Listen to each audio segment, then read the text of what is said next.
आंसू लेके रोने लगी कि हमारे पति भीम कहाँ गए। एक दिन बीता, 2 दिन बीता, 4 दिन बीत गया।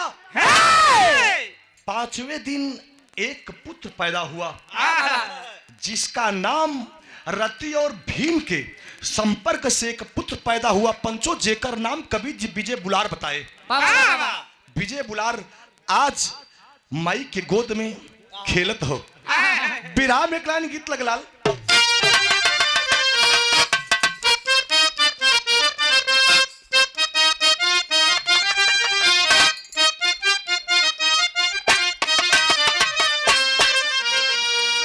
कौनो दुल्हन के गौने के दिन निरात हो बाबू, और दुल्हनिया डेरात हो कि पता न कैसन बीती। के पूछे तो अच्छा पंडित जी पता पूछे तन गुरु जी आप। हमारा नाम बिरहा गायक अशोक यादव, पवित्र पवन छतौना मियाँ का पूरा। हाँ ये पंचो दुल्हनिया अपने सखी से कहत हो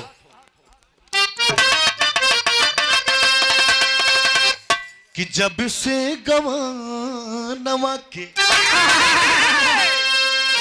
जब से गवानवा के अरे दिनवा धराई, जब से गवानवा के दिनवा धराई, रतिया कमी बनाई देह पियराई, जब से गवानवा की दिनवा धराई, रतिया कमी बनाई देह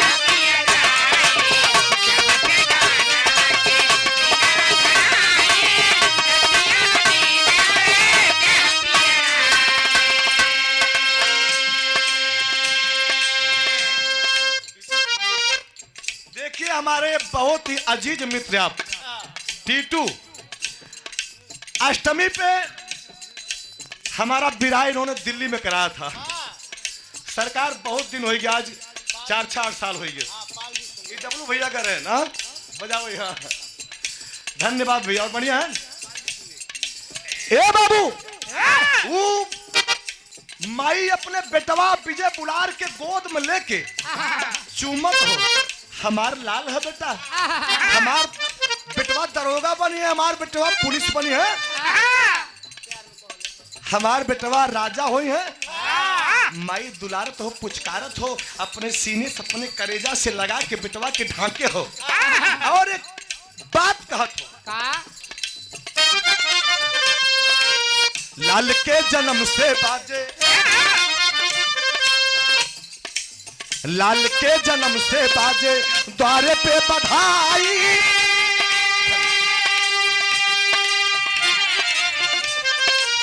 लाल के जन्म से बाजे द्वारे पे बधाई, लाल के खिलावे अपने लोरिया सुनाई, लाल के जन्म से बाजे द्वारे पे बधाई, लाल के खिलावे अपने लोरिया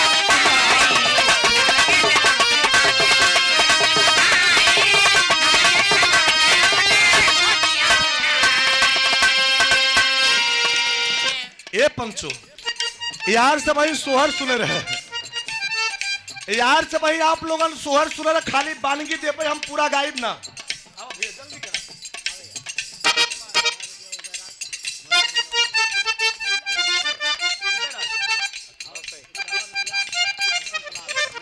अच्छा देखा ही 51 रुपए का पुरस्कार बसंत लाल मोया हिंदुआनी, आपके सौजन से ही 51 रुपए का पुरस्कार पैलगी हो। उदयराज पवित्र पवन मुइया हिंदुआनी की सरजमी से, मुइया मुइया हमरे कहती है ना, अरे वो सब जानत है। 51 रुपए का पुरस्कार पैलगी हो। देखा भाई वार से सोहर सुने रहे, एक लाइन खाली सुनाई भी। आज जब उल्लना कि माई दुलारत हो, खिलावत हो, तो अगल बगल के गोतिन पहुंच के और लड़का के पहचान करते हैं का।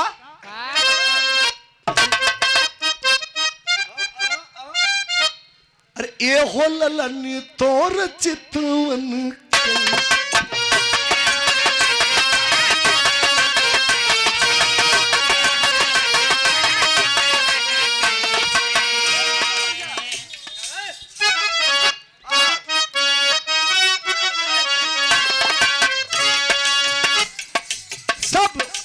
दुलारत है।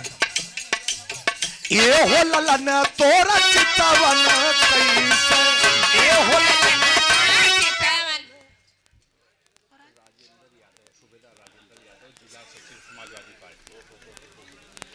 आप जिला सचिव राजेंद्र यादव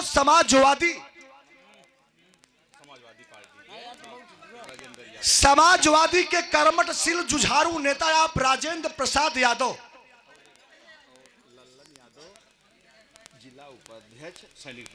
जिला उपाध्यक्ष लल्लन यादव सैनिक प्रकोष्ठ, आपके सौजन से 101 रुपए का पुरस्कार पहले हो। मई शीतला करे दिन दुना रात चौगना हो। और आप लोग जैसे ही बीड़ा उठाए वैसे ही नैया के पार करा। अच्छा अच्छा, आप हमारे पूजनी बड़े भाई मुन्नू लाल यादव पवित्र पावन लीलापुर की सरजमी से 21 रुपए का पुरस्कार पहले हो।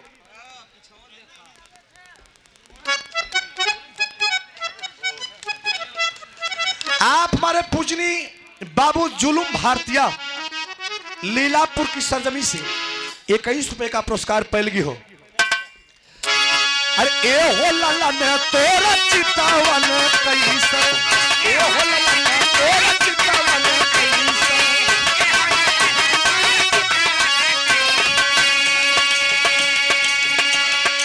दोहरावा जिन समय ज्यादा हो जाई। ए हो ललन तोरा चितवन कैसे, ए हो ललन तोरा चितवन कैसे,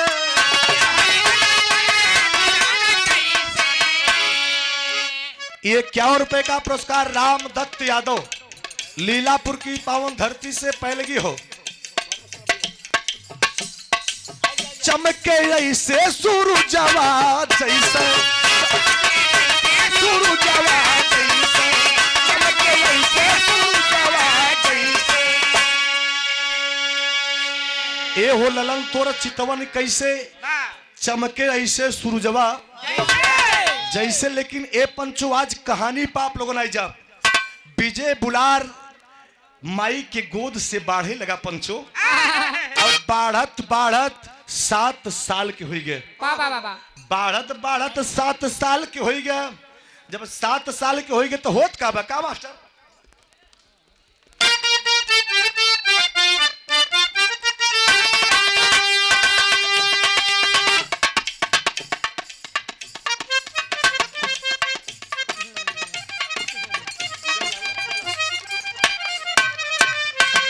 जगलाल आदरणीय आप जगलाल पाल पवित्र पावन लीलापुर की सरजमी से 51 रुपए का पुरस्कार बाबू से पहले हो। आज वो लड़का विजय बुलार करत का हो।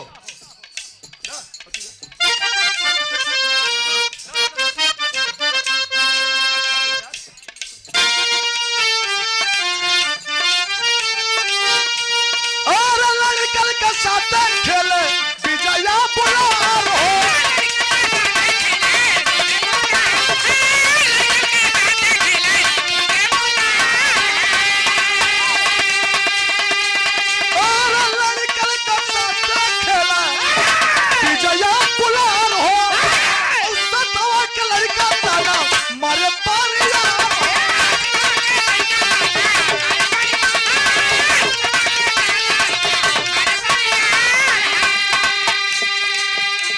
अच्छा दे पंचो, विजय बुलार खेलत खेलत 7 साल के हो गए।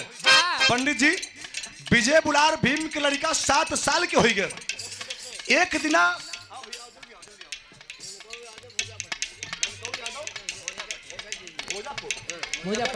ननकऊ यादव भोजापट्टी की पावन धरती से, अरे भैया परेशान जिन हो गवैया बेमान न तो चोर कुछ राय होते न। तू जितना कह रहा है उतना ही कटी। 21 रुपए का पुरस्कार हो। ए पंचो विजय बुलार खेलत खेलत 7 साल को ही कि अपने यारी दोस्त में यार दोस्त में सबसे बरियार रहे। भीम का लड़का रहे। 10,000 हाथियों की ताकत रखने वाला भीम। शेर बहादुर यादव पवित्र पावन भोजापुर की पावन धरती से, भोजापट्टी 21 रुपए का पुरस्कार भैया से पहले हो। एक लड़का के विजय बुलार उठाए के दई मारे, वही लड़कवा ताना मार दे, बाप बिन न फैता लड़का, बाप बिन न फैता लड़का, हवा चला, बाप बिन न फैता लड़का, हवा चला, लाल के खिलावे अपने लोलिया सुना।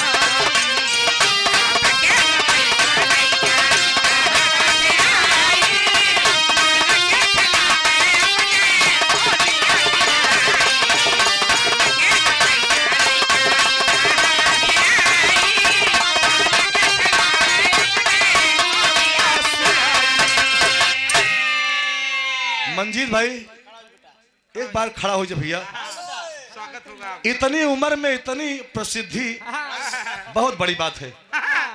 जवान है, बहुत आगे जाबा, आयरन का आशीर्वाद ले ले, बहुत दिलाई गुरु जी का आशीर्वाद ले, आयरन कुछ ले ले, आवा पार हो जावा बच्ची, आयरन से आशीर्वाद ले से पार हो जावा, घबरा मत। अबे मुंह पीटत है, हाँ मुंह चमड़ा पीटत है, आयरन से बुद्धि ले ले पार हो जावा, जीतो पीटे लगे। अतः और दे बैठा है तो मालिक है। ए पंचो वही लड़कवा ताना मारिस कि सारे तोरे बाप के पता हो, भीम चला गए रति के छोड़ के। और जब ताना विजय बुलार के लग करे, बाप रे कहे सारे हमार के एहसान मन के तोके अपने साथ खिलाई थे, और तोरे आंखी में रच्चो सील नहीं, सारे उठाई के पटक दे। अरे सारे हाँ सारे अमर बहादुर यादव पवित्र पावन भोजापुर की पावन धरती से, भोजापट्टी। ए भैया ये नमो ऐसन हो। हाँ ये 51 रुपए का पुरस्कार पहली हो। सरकार क्षमा कर मालिक, फिर से बोलवाई दे है 51 रुपया दे के। हाँ ये सरकार वो लड़कवा जब विजय बुलार का ताना मारे बाबू, तो विजय बुलार शांत मार के हुआ से चला आए।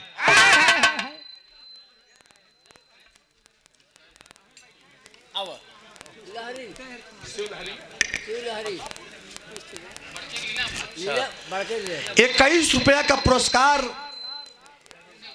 शिव लहरी भारतीय बड़का लीलापुर की पावन धरती से 21 रुपए का पुरस्कार भैया से पहलगी हो। आशीर्वाद की प्रतीक्षा हो मालिक।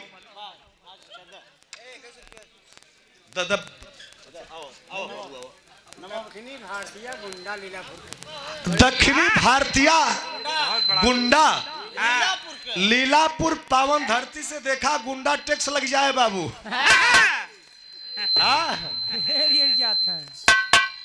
चुनाव पड़े वाला बा, पहले तुम्हारे सब गिरफ्तारी हो है, थोड़ा समझ के रहा। देखा ये 51 रुपए का पुरस्कार हो पंडित जी, आप पहलगी हो।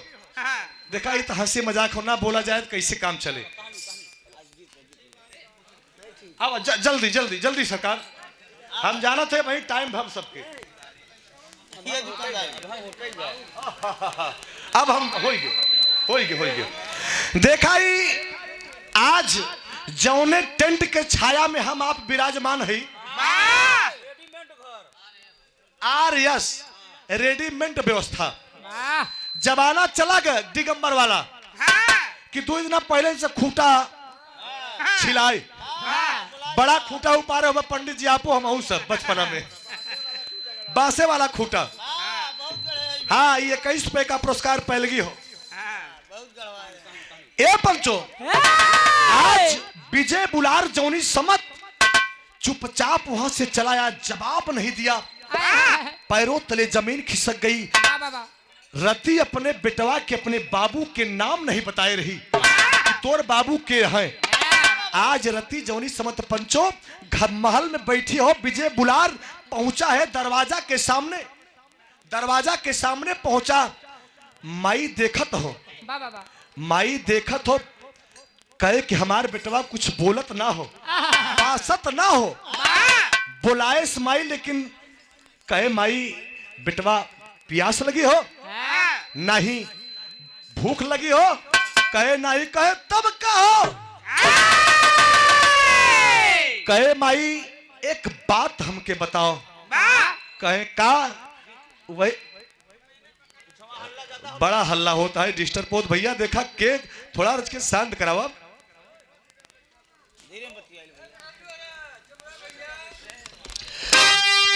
विजय बुलार अपने माई रति से पूछत का बिरहा में एक लाइन गीत लग गया।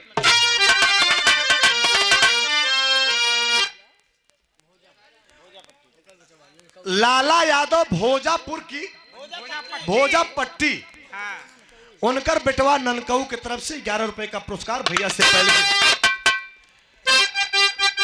दोनों भौजाई के देवर बड़ा शरारती रहे। दुलावत परदेश हो, एक दुर्घटना कहिए, और वह दुल्हनिया टेलीफोन से अपने सैया के आप बीती बतावत हो का।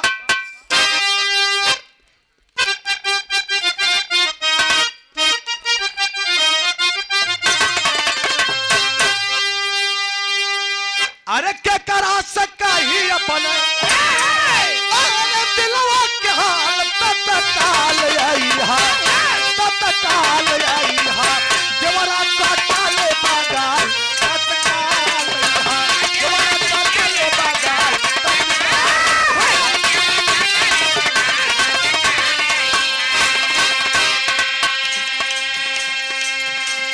देखा ही हम जानते ही तू सब कमा धमात नहीं है। ये लड़का के हौसला हो, मोनू और पवन, ये दोनों लड़का मिल के 10 रुपए का पुरस्कार करे। भगवान करे दिन दुना रात चौगुना हो, जिया जागा अमर हो। ए पंचो, आज विजय बुलार पूछत हो अपने माई रति से। अरे पूछे लाला नवाज अपने। देखा ही हमारे जीजा की तरफ से 21 रुपए का पुरस्कार रामचंद्र यादव, जिनके सौजन से हम लोगों का जिनके मार्गदर्शन से आज आप लोगों का दर्शन मिला। पहले की प्रणाम हो। विजय बुलार अपने माई से पूछत हो कि हमारे बाबू के नाम बताओ, हमारे बाबू के नाम बताओ। अरे पूछे लाला नवाज अपने, अरे पूछे लाला नवाज अपने, माई का समनवा तलवा सहिला जाले हो, तलवा सहिला जाले हो। अरे माई बाबू के ठेकनवा तलवा सहिला जाले हो, माई बाबू के ठेकनवा।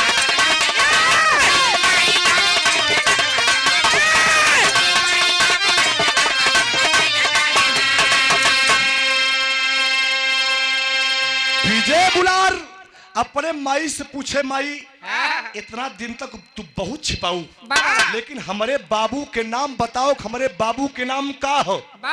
माई कहे बेटा ही तो के का मतलब है, ये काहे पूछत है। कहे ना, जब तक तू ना बताइबू तब तक पानी धाना हमका हराम हो। लाल से बतावे सुनाया पाने मायारिया, सुनाया पाने मायारिया।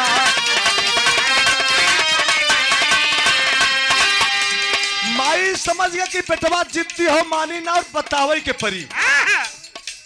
बाबू तुहार हस्ती ना लगाई,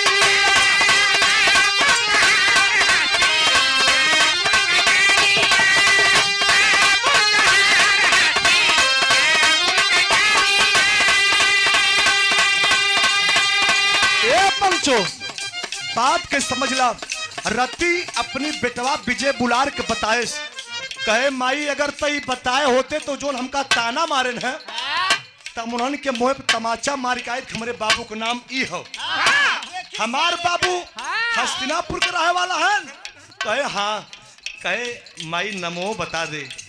रत्ती माई बतावे लगी, भीम का तलहारी भाई, भीम का तलहारी भाई, तुलसी के लाला तलवार सीने जाने, तलवार सीने जाने, जेके जाने भुवनवा तलवार सहीना जाने, जेके जाने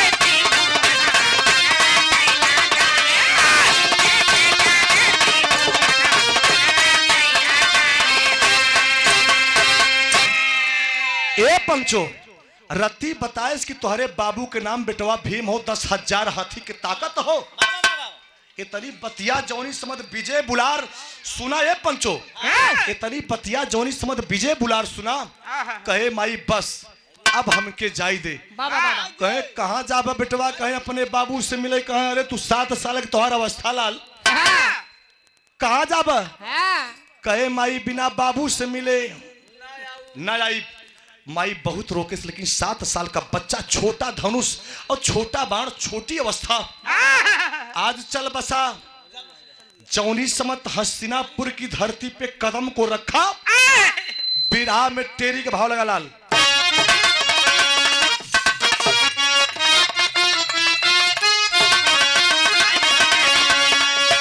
अरे दुलारा पांडव कुल के रवा, अरे दुलारा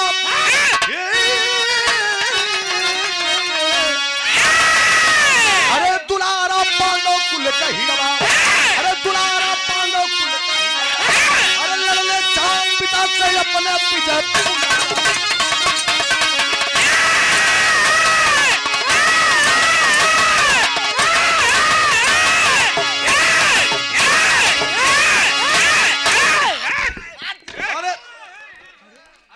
अरे भैया का है बरे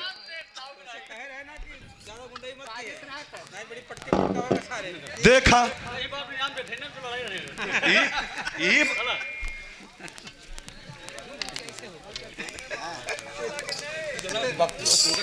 अच्छा आप हमारे पूजनी जीजा ज्ञानी प्रसाद यादव उर्फ दुदहा के नाती जी के सौजन से ये 51 रुपए का पुरस्कार पैलगी हो।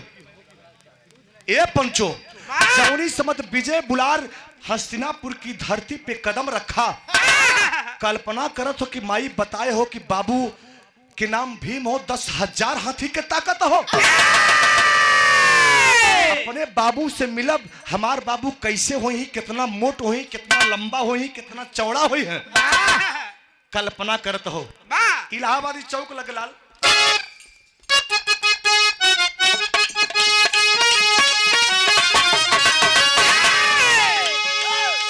करत कल्पना चला जा,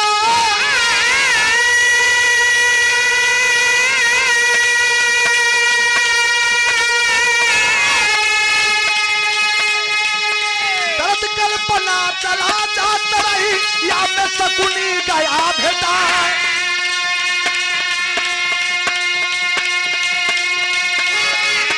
खबर पूछ के मामा शकुनी दूसरा राह दिया बतला।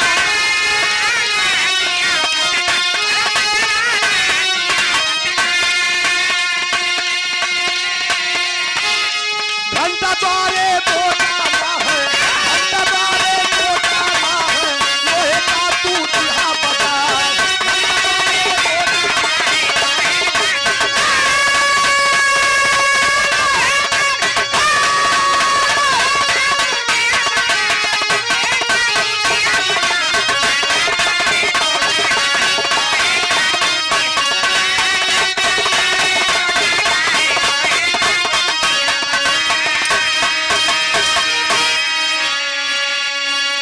ए पंचो जौनी समझ विजय बुलार हस्तिनापुर की धरती पे कदम रखा तो पहला मुलाकात मामा शकुनी से है।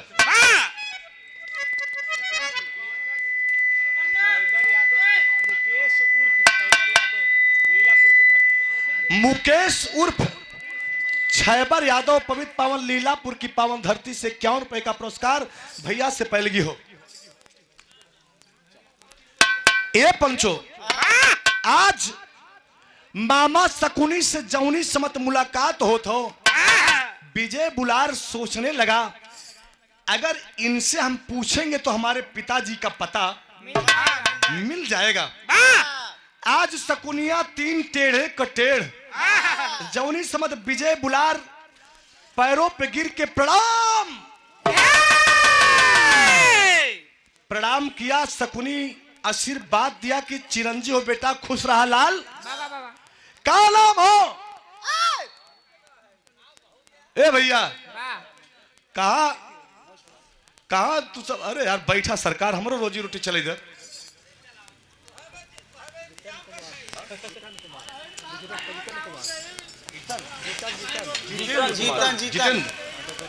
जितेंद्र ना, आप हमारे बड़े भाई जितेंद्र कुमार बुजुर्गपुर धरती से 51 रुपए का पुरस्कार पैलगी हो। पहला मुलाकात मामा शकुनी से हुआ, प्रणाम किया, पूछने लगा क्या नाम है? मामा शकुनी ने पूछा हमार नाम विजय बुलार हो, माई के नाम रति हो, बाबू के नाम भीम हो, 1000 हाथी के ताकत हो। इतनी बतिया जौनी समत मामा शकुनी सुने को, अरे बाप रे, ये तो भीमवा के लड़का हो। अरे यार ई कुरुक्षेत्र में हंगामा मचाई दई, ऐसा जुआड़ करी कि का हम मुआइन दई, लेकिन रहे तो टेढ़। 7 साल के लड़का बहुत ताकतवर रहे। वह हस्तिनापुर में एक महल रहे, जौने महल के नाम दुर्गा महल हो। जे केहू के अपने ताकत पे घमंड रहे, वह दरवाजे पे 2 घंटा बधा रहे। आप हमारे पूजनी बिरहा जगत के बहुत ही सुंदर कलाकार हमारे जीजा आप तीरथ लाल यादव पवित्र पावन लीलापुर की सरजमी से 51 रुपए का पुरस्कार पैलगी हो। जे केहू के अपने बाहुबल पे घमंड रहे, सब दिना वो महलिया में नंबर लागे, कभू कर्ण के, कभू तो दुर्योधन के, कहूं भीम के, कहूं अर्जुन के, लेकिन ए पंचो वो महलिया में वह दिन कर्ण के पहरा रहे। मामा शकुनिया सोचत रहे कि लोखन का घंटा दुश्मन का आने का संकेत था और पीतल का घंटा दोस्त का आने का संकेत था। बाबूजी, आज मामा शकुनी ने सोचा कि आज कर्ण के पहरा हो और बताई दे जाए कि लोखन के घंटा बजाई दे, और अंदरवा से कर्ण तलवार लेके निकलेगा, इस बच्चे की गर्दन को कलम कर देगा। ए पंचो, आज विजय बुलार छोटा छोटा पांव लेके जिस समय दुर्गा महल के करीब पहुंचा है, ऊपर देखा लोखन का घंटा, एक पीतल का और एक लोखन का। दिमाग में लाया कि जो रास्ता में मनैया मिला रहे, कहे कि जाके लोखन के घंटा बजैया तो हर बाबू अंदरवा से निकली है। विजय बुलार कैसा उछल के लोखन के घंटे को बजाया और बजा के इंतजार करने लगा कि हमारे पिताजी निकलने वाले हैं। लेकिन ए पंचो, निकलता कौन है? आज जौनी समत लोखन की घंटे की आवाज को सुना कर्ण ने सोचा कि यार जब मेरा नंबर आता है तो कोई ना कोई मरने के लिए आ जाता है। कर्णवीर नंगी म्यान से तलवार लेके पंचो जिस समय निकलता है, दरवाजे को खोला। दरवाजे को खोला तो होता क्या है, विजय बुलार सामने खड़ा, कर्णवीर की नंगी तलवार सामने। बिरहा में एक लाइन बड़ा लवलीन तर्ज लग गया, कौनो दुल्हन के मन सेधु बड़ा सुतक्कड़ रहे बाबू। सुतक्कड़ नहीं, सुतक्कड़। जब 9 बजे ना सोवे, 10 बजे ना सोवे, 11 बजे ना सोवे, 12 बजे ना सोवे, लेकिन जब 4 बजे हाँ तब सूते, और तब सूते तो दुल्हनिया कहे छोड़ा टाइम हो गया, कहे कि ना। दुल्हनिया एक बात बड़ी प्यार से अपने सैया से कहा, ठोका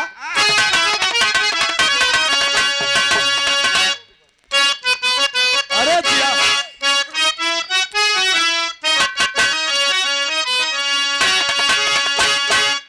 कीजिएगा दुल्हन हमारे हिंदुस्तान की नारियों की संस्कार परंपरा। बहिया छोड़ दा,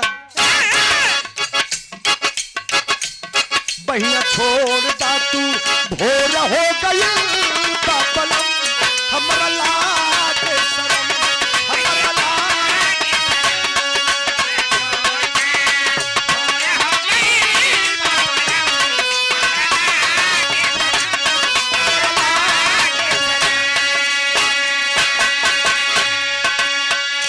ए पंचो, आज कड़बीर नंगी तलवार लेके निकला। विजय बुलार इंतजार में खड़ा है कि हमारे पिताजी निकलने वाले हैं,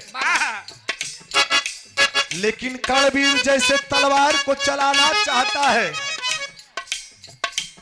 द्वार देख के भी, द्वार देख के भी भोर हो गई बातरन, काहे चूमे चरण, काहे चूमे चरण। द्वार देख के भी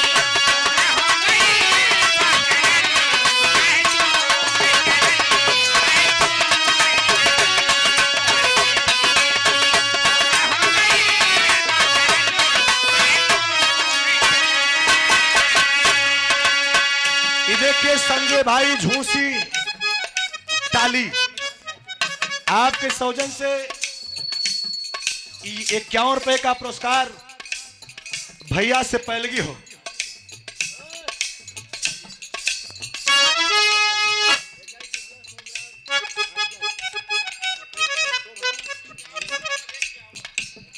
ये 51 रुपया आप हमारे जन जन में सम्मान पाने वाले आप आदरणीय शोभनाथ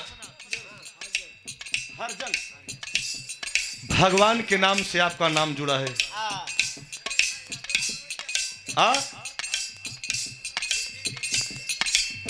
केकर बुलाए भाई? अच्छा अच्छा, 51 रुपए का पुरस्कार पहले को, उसके बाद प्रतीक्षा हो सरकार।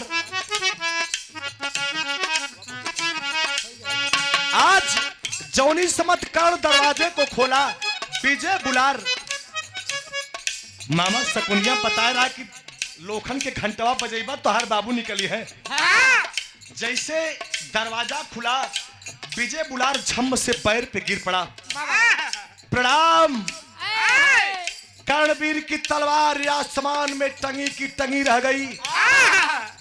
फिर कर्णवीर पूछने लगा, कहवा से अइला बचवा, कहवा तू जइबा।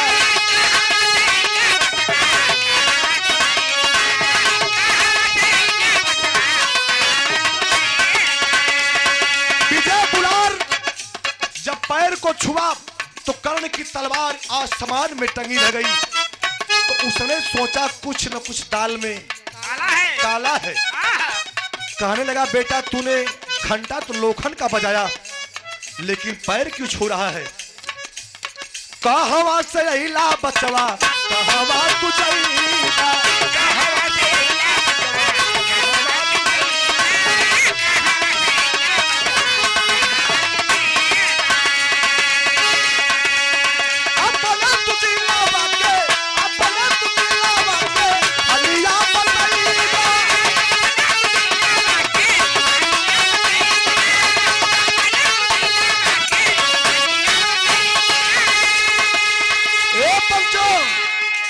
कर्णवीर ने पूछा, बेटा क्या नाम है? हमारा नाम विजय बुलार हो, माई के नाम रति हो, बाबू के नाम भीम हो। पाताल लोक से आवत हमार बाबू है ना। कहे, अरे बेटा गफलत में काहे जियत है लाल, हम तोहार बाबू नहीं है बेटा। कहे करे एक जने मिला रहन और कहन की जाए कि दुर्गा महल हो, घंटा बजा 2 घंटा बताए। कहे कि लोखन के पीतल कहो, पीतल के छोड़ के लोखन के बजा तो हर बाबू अंदरवा से निकले हैं। कहे कहो शकुनिया सार तो नहीं रहा। कहा बेटवा टेढ़े टेढ़े चलत रहा। कहे हाँ। कहे जान गए बेटा। कहे लाल हस्तिनापुर में बड़ा मारी मारा हो लाल, अब तो तुहार जान बच गए बेटा। हम तुहार बाबू ना है, लेकिन एक बात सुना, आवा हमारे बड़वा पे बैठ जा और सीधा तुम्हारे बाबू के महल में पहुंचा दे। पापड़ में भाव लगा लाल।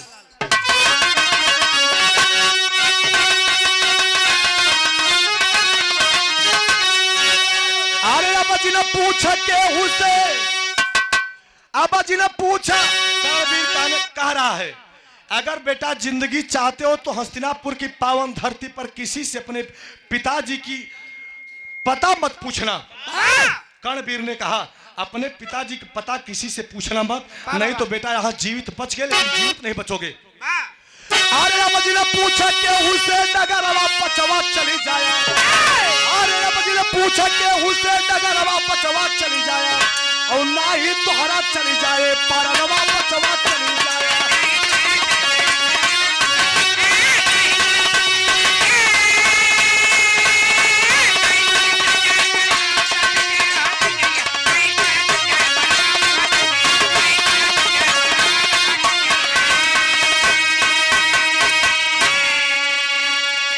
शिवलहरी भारतीय भैया के तरफ से 21 रुपए का पुरस्कार पैलगी हो सरकार, आशीर्वाद के प्रतीक्षा हो भैया के वापस कह दो। ए पंचो, आज कर्णवीर जब कहा कि हमारे बान पे बैठ जाओ बेटा तुम्हारे पिताजी की महल में हम पहुंचा देते हैं, फिर विजय बुलार ने एक बात बोला कर्ण को कि सुना हमका तू कमजोर समझता, हम बाप के बेटवा ही जो 10,000 हाथी के ताकत रखत है, कहा तो आका तुम्हारे बड़वा के कई झटका में समुद्र में फेंक दी। ए पंचो, आज कर्ण ने कहा कि बेटवा वो महलिया देखा था, कहे हाँ, कहे वही महलिया में चल जा, तुहार बाबू के पता वहीं से मिली। ए पंचो कहानी 60 में ल आज विजय बुलार बहुत बड़ा महल है, उस महल में जिस समय पहुंचा पंचो, एक बूढ़ी सफेद केस हो गया है, सफेद वस्त्र में बैठी है और विजय बुलार की नजर उस अभागन पे पड़ी और उस अभागन की नजर उस बच्चे पे पड़ी। ए पंचो, माई सोचत हो कि हमारे महलिया में छोटवार बालक, पूछस माई कि बेटा का नाम हो, हमार नाम विजय बुलार हो, माई के नाम रति हो, बाबू के नाम भीम हो, 10,000 हाथी का ताकत हो। इतनी बतिया जौनी समझते पंचो कुत्ता माई सुनिन, अरे देखता ही कुनता लगाई लिहाली करवा बचवा चली जाए और ना ही तोहरा चली जाए, परनवा बचवा चली जाए।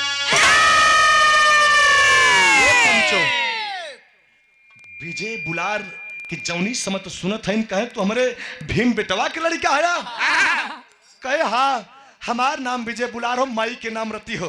कुंता माई अपने करेजा से पंचो लगा ले लेन, कहे बेटवा खाना खाला पानी पीला, कहे कि ना हमारे बाबू के हमें पता बतावा, हमारे बाबू हैं न कहाँ। ए पंचो, हम उनसे मिले चाहते ही, इतनी बतिया जौनी समत पंचो विजय बुलार सुनत हो। विजय बुलार की मां कुंता ने सुना, आंख से झर झर आंसू गिरने लगा और कुंता माई रो के एक बात कहा था, आल्हा में प्रमाण लगा मास्टर।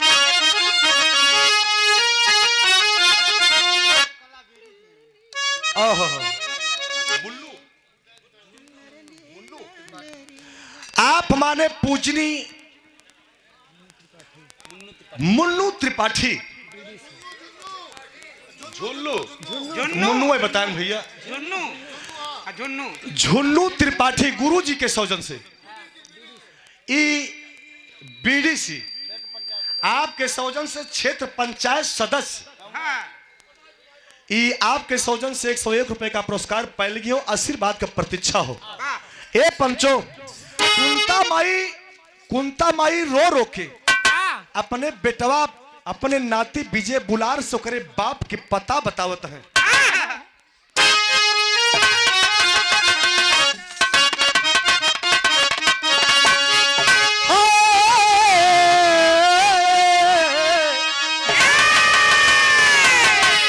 अरे रोई रोई कुलता माई बतावे कुल कहानियां बाबू, अरे रोई रोई कुलता माई बतावे कुल कहानियां बाबू।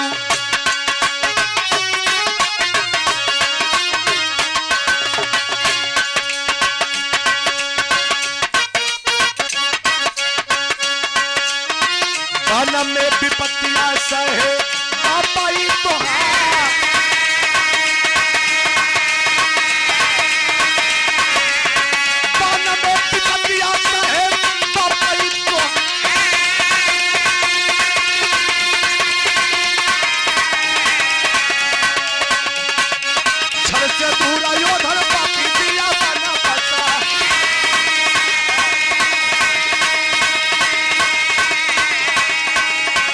रुका नहीं धारावा चला हो सब।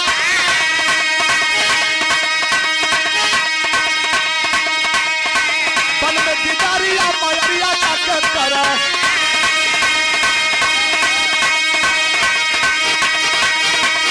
चला नहीं धारा और रुका नहीं धारावा चला हो सब।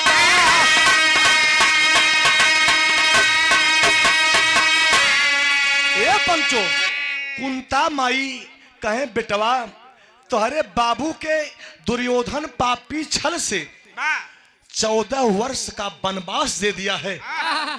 ए पंचो जवनी समत इतनी बतिया विजय बुलार अपने कुंता दाई के मुखार बिंद से सुनत हो। कहे दादी अब हम रुकब ना। कहे बेटवा पानी पीला खाना खा लाल कब से भूखा हो बा। कहे अपने माई सम दादी वादा करे जब तक बाबू के पता ना लगा ले। भैया प्रणाम बाबू। जब तक अपने बाबू के पता ना लगा ले तब तक दाना पानी हमके हराम हो। ए पंचो वह छोटा सा 7 साल का बालक चल दिया। फिर से दीदारी या सकुनी से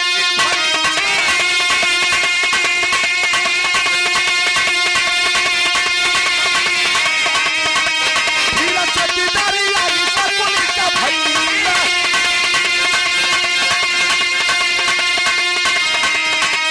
आवत बाटे भीम दुश्मनवा तो है।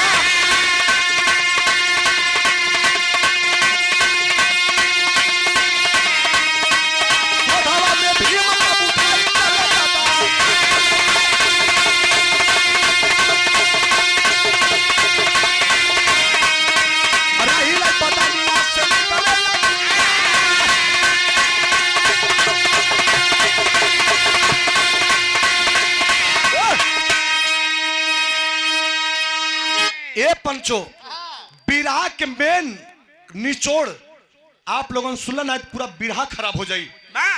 जौनी समत बच्चा विजय बुलार अपने ए बाबू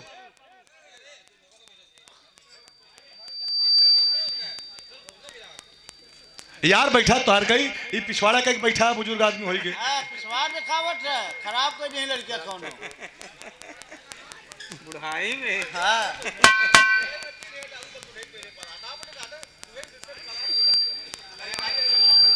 यार भैया सिपा हुई। अरे गुरुजी जाए दे बैठ रही। बैठा बाबू बैठा बैठा। हाँ आप लोग कहानी पे आवा। विजय बुलार घर पे अपने दादी की रुका नहीं। पिताजी से मिलने के लिए वन में निकल पड़ा। लेकिन ए पंचो वही मामा शकुनिया फिर से मुलाकात आज विजय बुलार से हो जाती है। छुप के देखता है करे यार इत जिंदा बच गया। महलिया पे का भेजे रहे कि लोखन के घंटा बजाई और कर्णवीर निकली एक गर्दनवा कर्म कर दी। लेकिन ये बच गए। ए पंचो आज मामा शकुनी जाके भीम से चुगली करता है कि ए भीम दुर्योधन छल से एक बच्चा भेजा है बहुत ही बलवान है। मामा शकुनी दोनों तरफ रहता था। आज भीम से कहने लगा कि भीम वह बच्चा बहुत ही बलशाली है तुम लोगों को मारने के लिए वन में आ रहा है। ये प्रमाण मिलत हो कि जिकर बहुत ताकत हो तो सोचे कि बुद्धि कम होता है। भीम पंचो बात को समझ नहीं पाए। आज विजय बुलार जब मिलने के लिए चला उधर से भीम से जब चुगली किया शकुनी ने तो भीम अपना गदा संवार के कांधे पे रखकर चल दिए। काना हो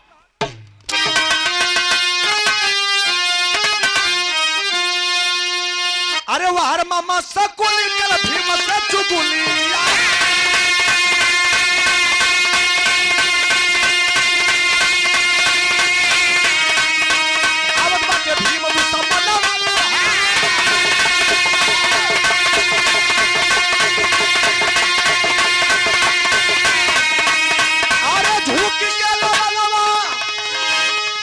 झूठ जी के ललनवा जब चूमेला चरनिया ऊपर से भीम किए गदा के प्रहार बोला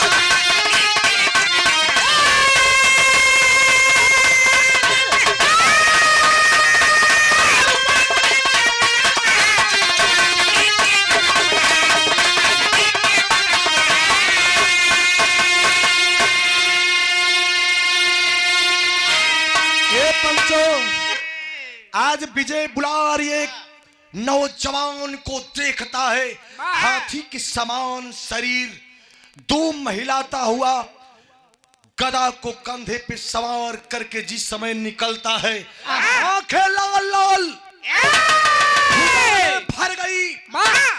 विजय बुलार जिस समय देखता है कि हमारे पिताजी यही हो सकते हैं, ये पंचो जौनी समत विजय बुलार पैरवा छुए चाहत हो, भीम बात को नहीं समझ पाए। जवन गदवा आज कधवा पे सवार हो वही विजय बुलार की सर पे दे मारे। विजय बुलार का सर फट गया, खूनों की धारा बहने लगी।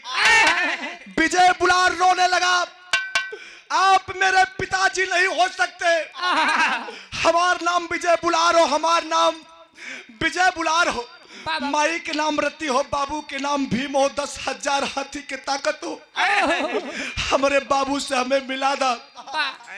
ए पंचो इतनी बतिया जोनी समत भीम सुने, पैरों तले जमीन खिसक गई। कहने लगे ए बेटा, कहने लगे ए बेटा, ए लाल, का कहे बेटा, फिर से एक बार बता दे, का बोले बेटा। फिर विजय बुलार बोलने लगा, हमार नाम विजय बुलार हो, माई के नाम रति हो, बाबू के नाम भीम हो, 10,000 हाथी के ताकत हो, हमारे बाबू से हमें मिला दा।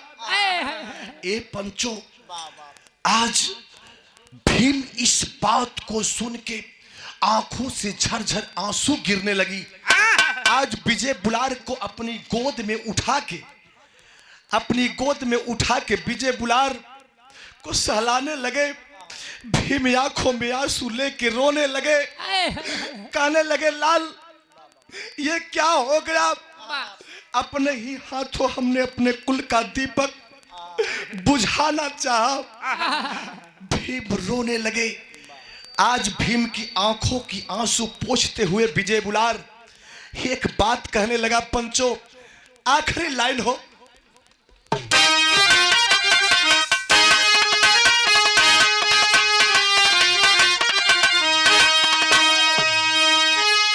अरे रोवे लबीर मर टूटल बयसिया। बुलार रो के कहने लगा, बाबू बहुत तमन्ना रही तो ऐसे मिले के, तोरे साथे खेले के, तोरे साथे कूदे के, लेकिन रोवा जिन जो विधना को मंजूर है वही होगा। रो के अपने बाबू के आंस भीम के पोछत हो, यही कहत हो, अरे रोवे लबीर मोर टूटल बयसिया, चला बाबू यस मसनवा जलावा।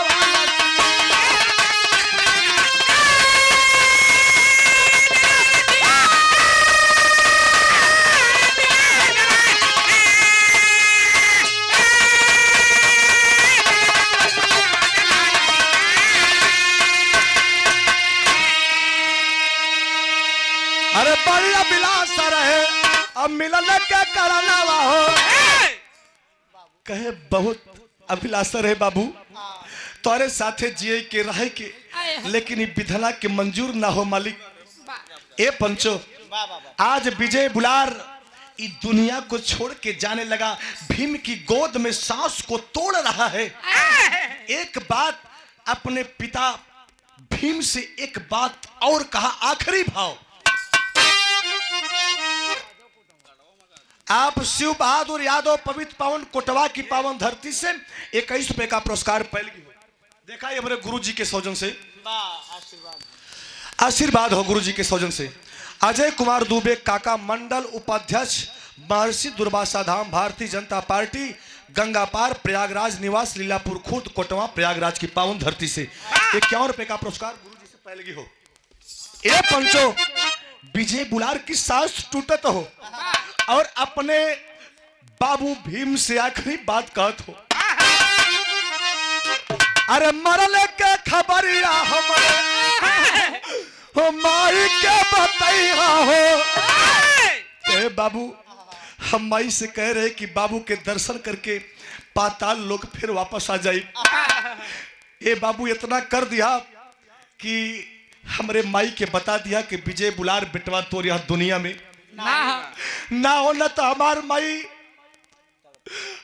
माई जोहत जोहत ई दम के तोड़ दे।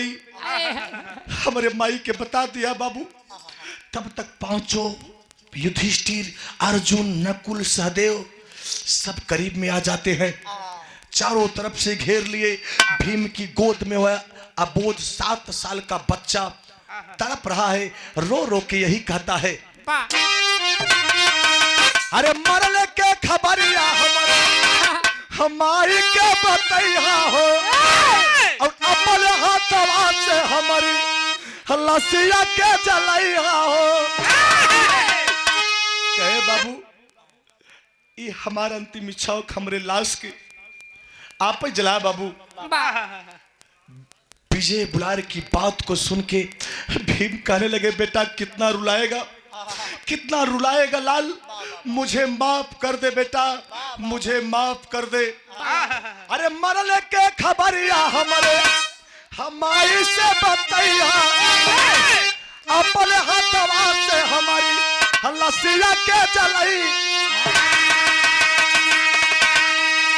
अरे लिखेला किशोर कविता मारा मसिया, चला बाबू यस मसलवा चलावा लसिया।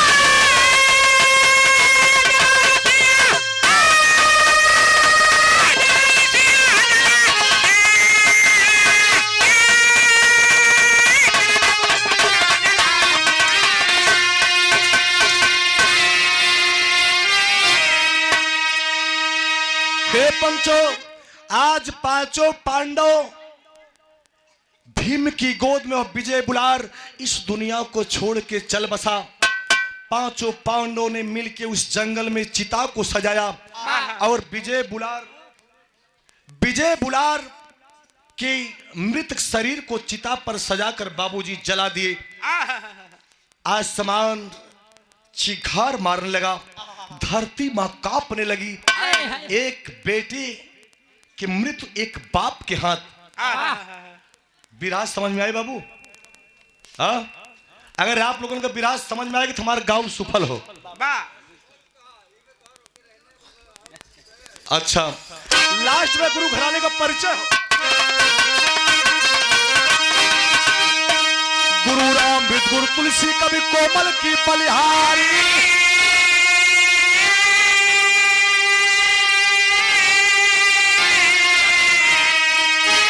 अरे स्वर्ग गए निहोर लहोरी अलसी की फुलवारी हो।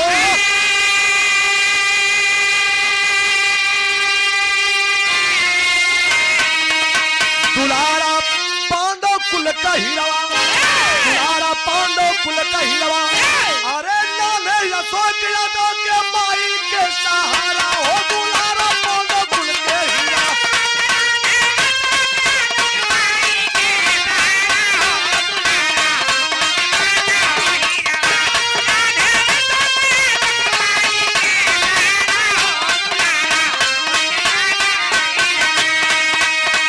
मुझे प्यार की जिंदगी